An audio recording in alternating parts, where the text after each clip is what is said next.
అమ్మా గంగమ్మ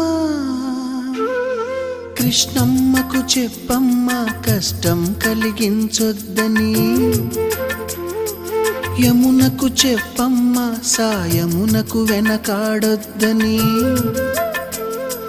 గోదారికి కావేరికి ఏటికి సెలయేటికి కురిసేటి జడివానకి దూకే జలపాతానికి నీతో బుట్టులందరికీ చెప్పమ్మా మా గంగమ్మ జీవనదివిగా ఒక మోక్షనిధివిగా పండ్లు పూలు పసుపుల పారాణి రాణిగా